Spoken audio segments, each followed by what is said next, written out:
with the full support of our city mayor, Joe Relapagos, who just signed this ordinance, no? Iyang gipunduhan, we allocated again 1 million a month, that's 12 million a year. Ipa-implementa di madugay ang City Ordinance number 07-2024 o ang Institutionalized Medical Assistance to Individuals in Crisis Situation Program in Panabo City for bona fide residents of Panabo City.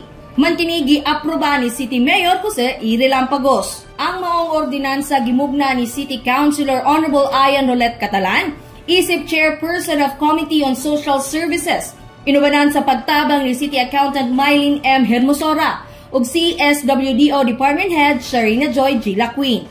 Kini maghatag og tubag sa dakong pahinanglanon financial nga assistance, no, para sa itong naglisod nga katawhan, pagbayad og ospital, billing nila o pagpalit og tambal nila. No? Isa mga makabenepisyo ni Inicons? Yes, tanang Panabuans who are in crisis situation can benefit on this ordinance. Ito ang gibutangan kini og ayuda, apundo, no, that's 300,000 for the medical assistance and 700,000 for the hospital billing.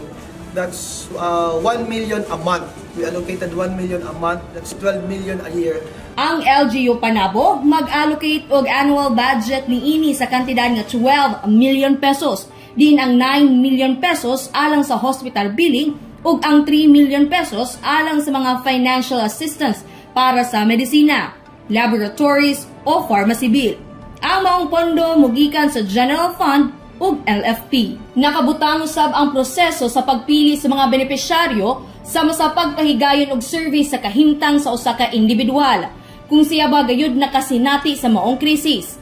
Apil na niini ang pagpamatuod kung asa ang iyang gipuy ang barangay nga sakop sa syudad sa Panabo. Aduna nagyoy legal nga pundo, no? Legal nga pundo ang ato ang syudad para pang tabang sa ato ang mga billing kung kinsa man kadtong adunay balay runon, no, sa mga hospital sa ato ang Panabo lang na mga private hospital.